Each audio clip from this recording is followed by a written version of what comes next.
Hey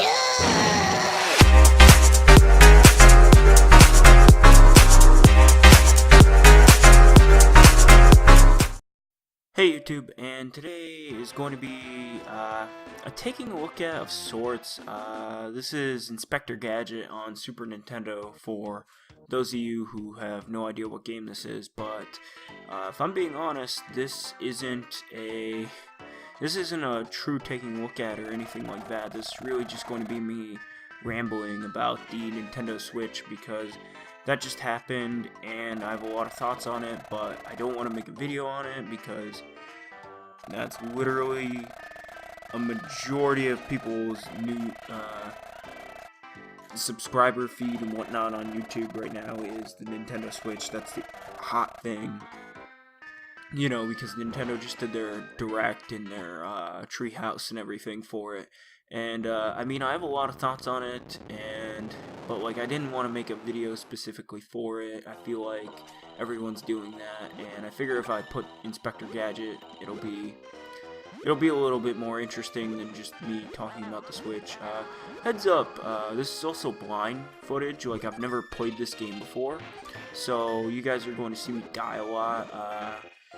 I don't get past the second level in this game. This game, it's not that tough, it's just that I wasn't really paying attention that much. I was just recording footage, really. I was just taking footage of this. This is a pretty good game, though. I really like the graphics. The soundtrack's pretty good, you guys will probably hear that. And I also think, I like the way how Inspector Gadget jumps, how he like wiggles his feet and whatnot. Yeah, this is a pretty good game. I don't like Inspector Gadget that much, mostly because I haven't really like set out the time to watch Inspector Gadget. But like I've seen that terrible live action movie and that was awful, and I saw the terrible sequel and that was pretty bad too. So I don't really like Inspector Gadget that much, but I do enjoy this game for the most part, even though I die a lot. I don't get past the second level, as I said, and like the first boss is really easy, but I die like 3 times on him just because like I didn't know what I was doing. But yeah, back to the Nintendo Switch, because that's what I want to talk about, and this is going to be kind of just me rambling about things because I didn't write anything down about like any of the press conferences or anything like that. And the main reason why is because a lot of people like, I don't know, they like scripts things, and I don't like that. I'm just going to talk about the things that interested me. So I'll just start with Legend of Zelda Breath of the Wild. Let's see, Legend of Zelda Ocarina of Time is one of my favorite games. It's probably, besides Kingdom Hearts Birth by Sleep, it's probably my all-time favorite game. That's a game that really hit me hard when I was younger and everything. It's a game that I have a lot of sentimental attachment to. That and Kingdom Hearts 1 and 2 as well. Those games, like, they were just the perfect time at the perfect place for me. So I don't know if Breath of the Wild will be able to unseat that game's admiration and love for me, but it looks incredible. That game is a system seller, really. That game looks incredible. Open world, which I think looks really interesting because I don't like open world games at all, so that's saying a lot if I find it interesting. And then on top of it, the fact that the Switch is portable means I can just take that anywhere I go, which is, you know, a big plus in my book. I really love portability. I love him. One thing that I really like about the Switch is that it's portable. I love portable gaming. I love handhelds. I always have, ever since I was a little kid, because, you know, like, handhelds, it's really hard. It was really hard for me back when I was a kid to get like TV time. So like playing on my Game Boy Advance was really all I could do. So I love portables. I love handhelds. So the thought of having this big next-gen Zelda game in like the palm of my hand to an extent is really appealing to me. So the game looks graphically incredible. I'm interested by the story most of all because there's voice acting in this game, and I kind of just want to say finally because I feel like Zelda should have been voice acted like by Skyward Sword. There should have been voice acting in The Legend of Zelda to me. I don't know. I feel like it was just the next progression in story for Zelda. And, so that was a big finally type thing. Of course, I don't think Link will talk. I don't think Link... I feel like if Link speaks, he needs to be like, if anyone's ever seen, what is it with Clint Eastwood? Gosh, I'm blanking right now, but, The Man with No Name trilogy. The Good, the Bad, the Ugly, you know, those, probably the best Western movies of all time. I feel like he needs to be like that, where he doesn't really speak that much, but he tells stories through facial expressions and whatnot.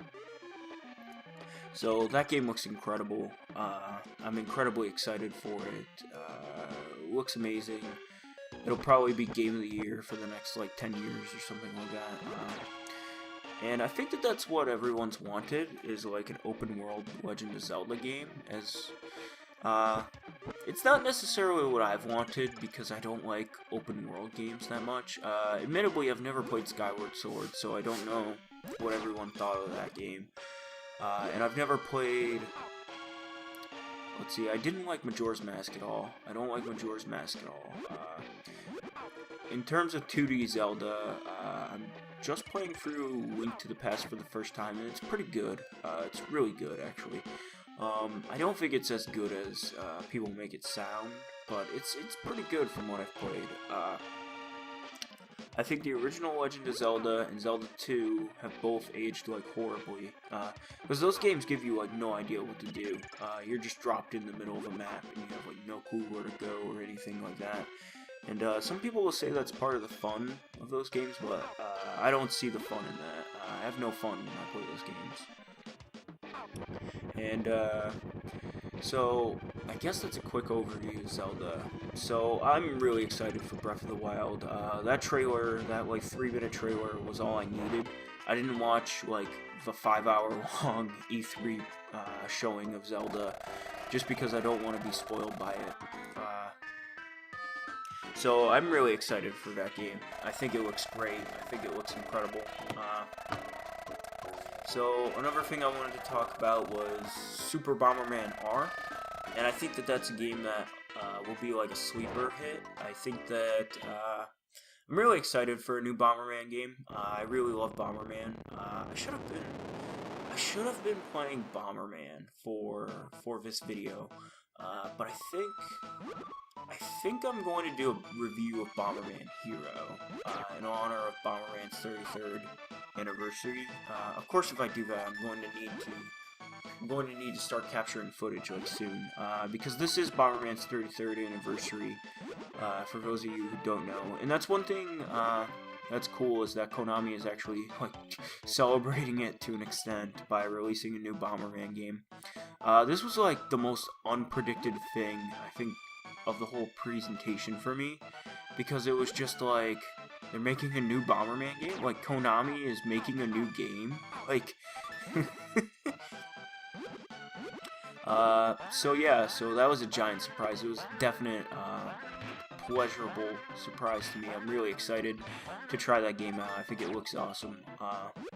I watched the 15-minute of gameplay of it from the 5-hour-long Nintendo Direct. So I think that that's going to be a lot of fun. They confirmed that it's 8-player multiplayer plus online, and it's getting a physical release. That's another big thing. I didn't think that game would get a physical release, but it is. So that's a day one pickup for me. I haven't put in a pre-order for the Switch, so I don't think I'll be getting a Nintendo Switch the first day, unfortunately.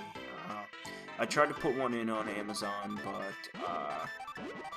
but they were like gone. Like, they were up and gone in like 2 seconds, which was pretty horrible. I hope Nintendo doesn't do the oh yeah, we're going to short stock this. I hope they don't do that, because I really want to Switch right now. I think that console looks awesome. So Super Bomberman R looks really fun. I'm really excited to try that out. Let's see, ARMS. ARMS is the next game I want to talk about because that looked awesome.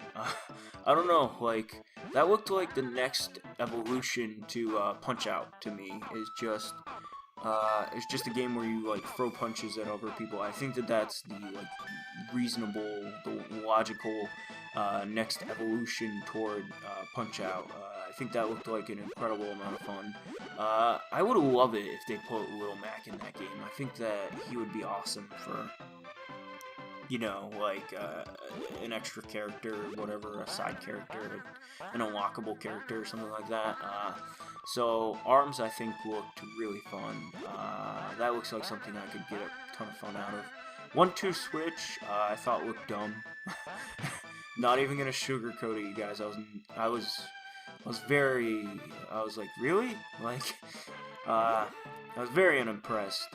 Some people have told me on Twitter that they thought it looked pretty good, but I didn't care for it one bit.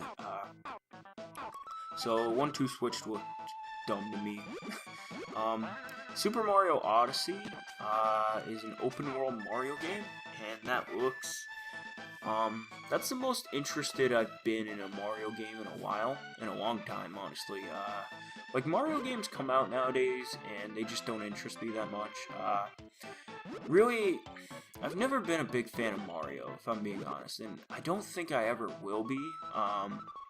Just because, like, Mario is, like, everybody's favorite game and whatnot, and I always kind of like to go by the beat of my own drum and whatnot, so like, Mario doesn't appeal to me that much, but Mario Odyssey, that looked incredible, that looked great.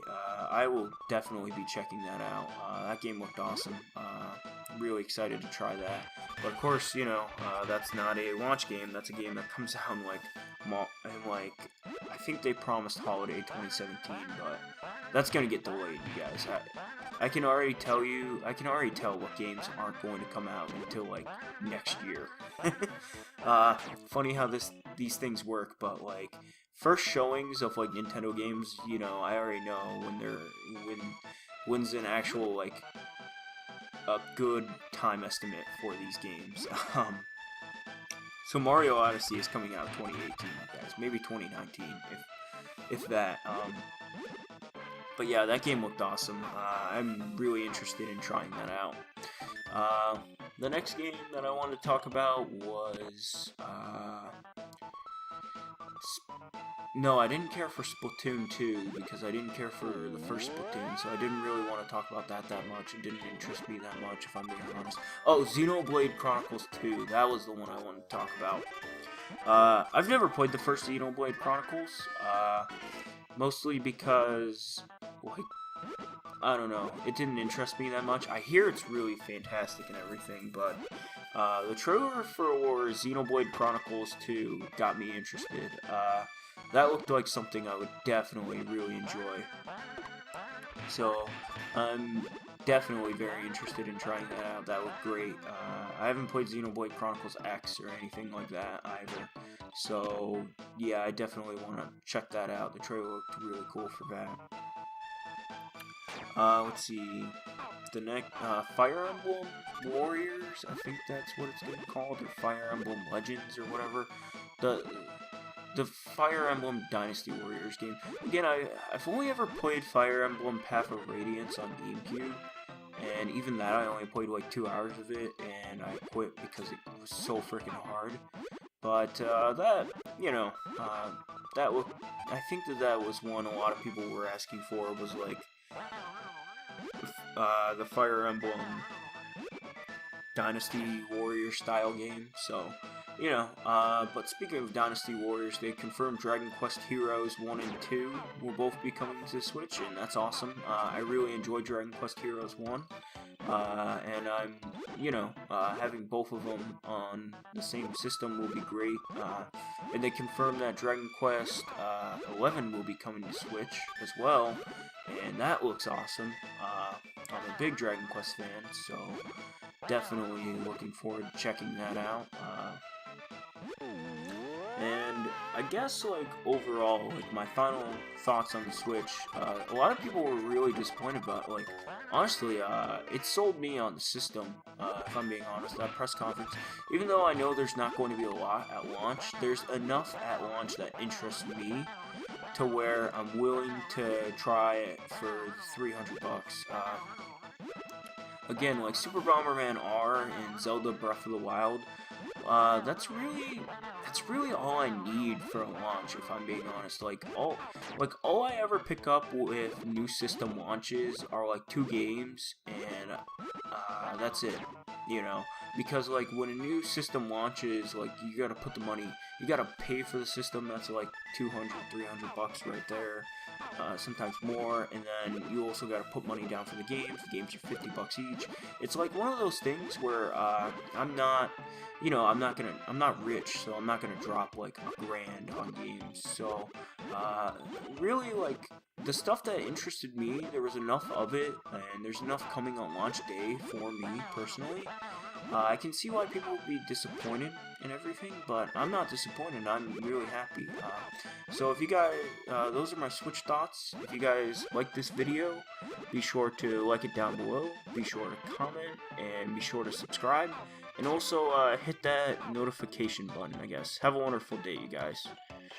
Peace.